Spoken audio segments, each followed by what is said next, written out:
आई मोहम्मद गोरी की बेटी, कहेगी खबरदार आप हमारे बुढ़ऊ को कुछ भी किए तो। ए जी खाना खाए, मतलब अबे गधा खाना खाए। ए जी अबे गधा।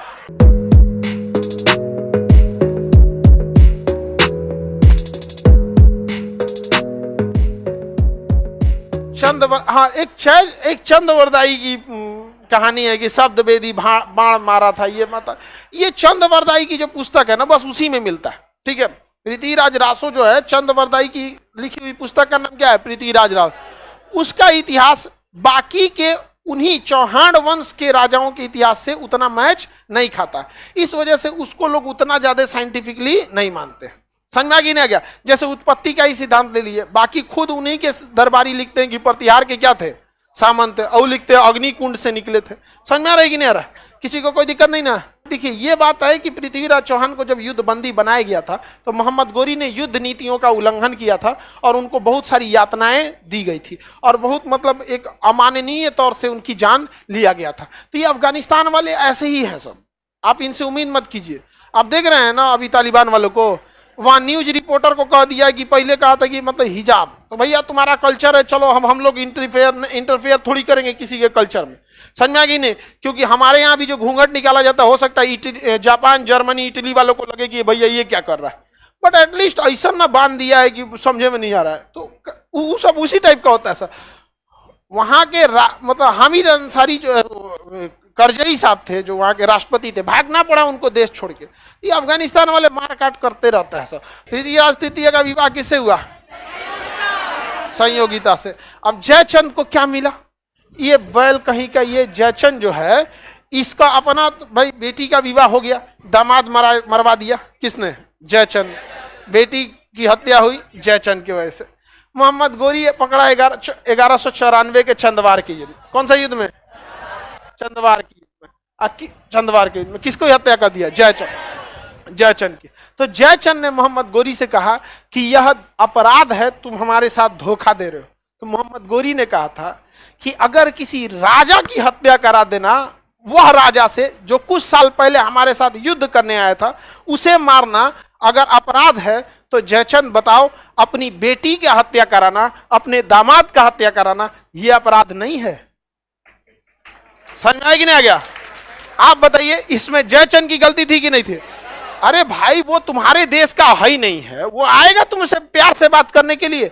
अब हम ही लोग जब चाइना पे कभी युद्ध करेंगे तो ये सब ध्यान रखेगा आदमी कि तू कोने गांव का मुखिया है, तोरा को छोड़ना है कि नहीं, हमरा फ्रंट पे रखे हम औरों को चर उचर के रख कर अचार बना के लाएगा आदमी चाइनीज। हाँ आगे बढ़ जाए, किसी को दिक्कत? इसमें जयचंद की बहुत बड़ी गलती थी। किसकी गलती? जयचंद। किसी को कोई दिक्कत नहीं ना?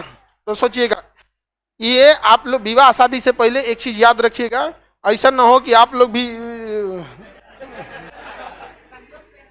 संयोग से, हालांकि नाम संयोगिता था लेकिन संयोग उतना सही नहीं था।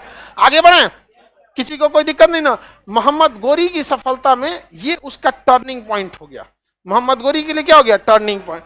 वापस बुला लाया कौन? जयचंद। जयचंद क्या कर लिया था? वापस बुला लिया था। हालांकि मोहम्मद गोरी जो था अकेले लड़ाई लड़ता तो नहीं जीत पाता, तो मोहम्मद गोरी ने किसे हरा दिया?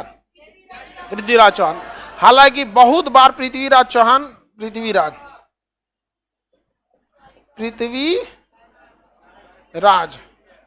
लिख देते हैं, हालांकि ऐसे पृथ्वीराज तृतीय कहा जाता है। पृथ्वीराज, इनकी विवाह किससे हुआ? संयोगिता से। धोखा इन दोनों को किसने दिया? जयचंद।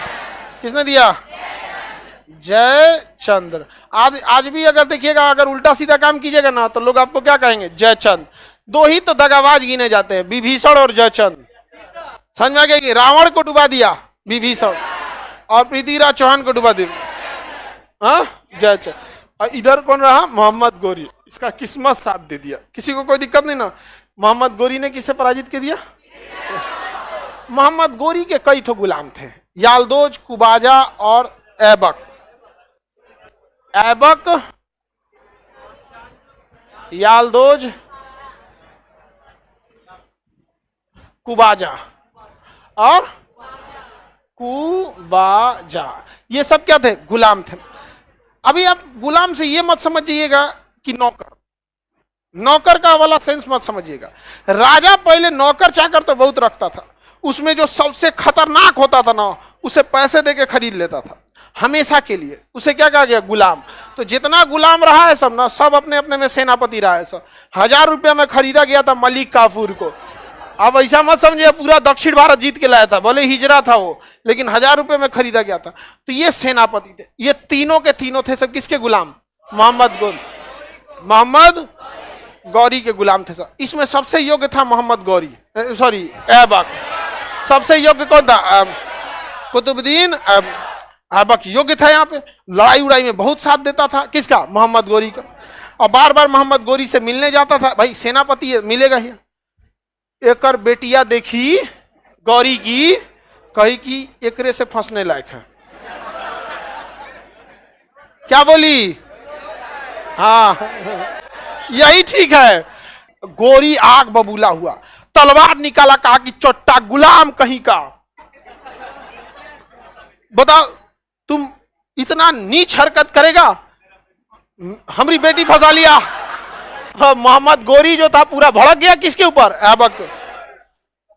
अब कहा कि ऐबक काट डालेंगे तुमको। बेटिया तुरंत आई। हम कहें ना कि फंसने से पहले वो आपका साथ नहीं देगी, फंसने के बाद तो पूरा तुरंत आई मोहम्मद गौरी की बेटी, कही कि खबरदार आप हमारे बुढ़ऊ को कुछ भी किए तो। बुढ़ऊ, अरे पति को ई बोला जाता है, ABCDE। अब पता नहीं क्या ई का मतलब। ई हालांकि ई इज स्टैंड फॉर पति। देखिएगा किसी महिला का पति खाना खाया है तो ये नहीं पूछेगी हमारे बुढ़ऊ खाएगी नहीं, ई खाना खा लिए। ई बोलती है सब पति। उसके पति अगर कुछ कह के जाएगा ना तो कहेगी ये बोल रहे थे, ये बोले हैं, तो ई स्टैंड फॉर समझ में कि नहीं? और एक और चीज होता है ए जी, अबे गधा, ए जी खाना खाए मतलब अबे गधा खाना खाए। ए जी अबे गधा, ओ जी ओ गधा, समझा कि these are the code word. तो कौन आ गई? मोहम्मद गौरी की बेटी, कहेगी खबरदार। यहां पे आप भूल गए इतिहास, यही हुआ था जयचंद और पृथ्वीराज चौहान, और उनको कहां हाल हो गया। अगर आप भी ऐसा कीजिएगा तो आप दोनों मर कट जाइएगा और कोई और राज करेगा। क्या गलत है इसमें? कुतुबुद्दीन ऐबक कहा कि बेटी सयान हो गई।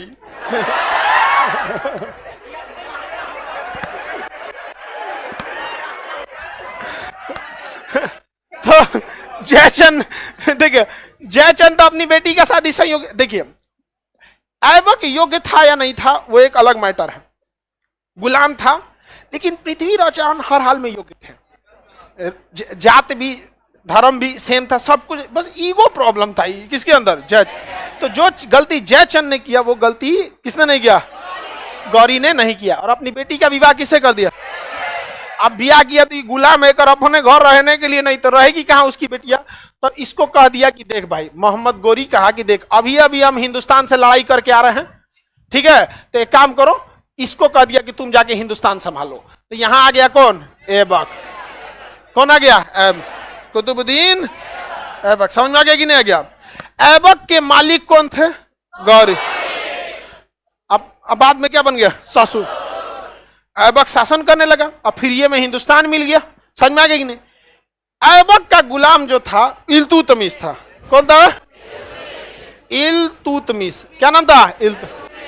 ऐबक का गुलाम इल्तुतमिश ने ऐबक की बेटिया को फंसा लिया। समझ में आ गया कि नहीं? पूरा फंसा लिया।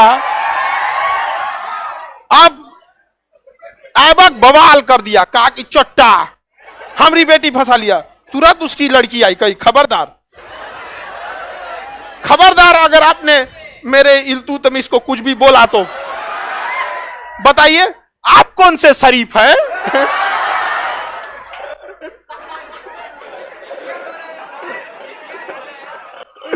नहीं समझ आया? बताइए, पहले गुलाम बाद में दामाद, इसलिए इस वंश को ही गुलाम वंश कहा जाता है। कौन सा वंश? गुलाम, स्लेव डायनेस्टी, गुलाम डायनेस्टी। समझ में आ गया कि नहीं? गुलाम वंश कि पहले बना गुलाम बाद में हो गया ब्याह।